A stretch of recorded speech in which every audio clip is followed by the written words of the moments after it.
يقود دفاع الوداد. هنا الكرة خطيرة لصالح الترجي وولد في المباراة. جول! أول أهداف المباراة.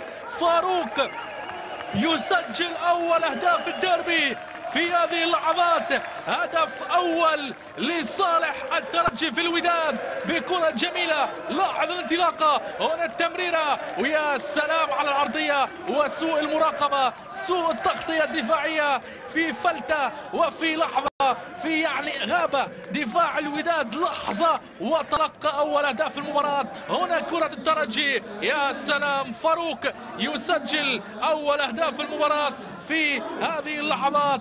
الترجي يتقدم في الديربي، يا سلام، الآن الديربي سيشتعل. فاروق يسجل أول أهداف المباراة. الآن الوداد أصبح مطالبا بالتقدم أكثر.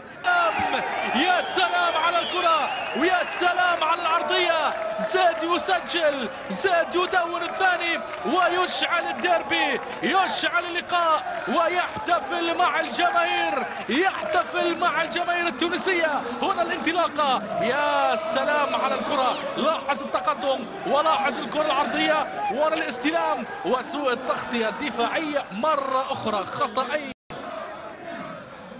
في نفس المكان ونفس الكرة. يسجل الترجي ثاني أهداف المباراة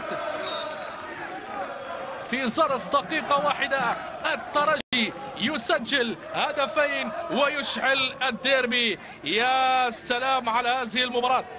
الديربي الآن اشتعل. فاروق وزيد.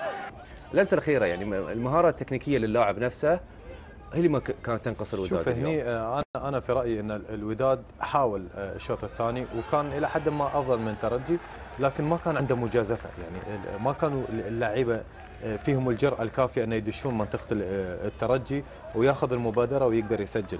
وصلوا أكثر من مرة خصوصا عن طريق اللاعب رقم 7 نادر، بالضبط أفضل لاعب وصاحب مهارات كبيرة، لكن تم تغييره. عكس أكثر من كرة داخل الجزاء، لكن هني صراحة مدافعي قلبي الدفاع للترجي صراحة لاعبين محترمين، وخلفهم الأفضل منهم اللي هو الحارس اللي معطيهم الأمان، اللي أنقذ أكثر من كرة في حق الوداد.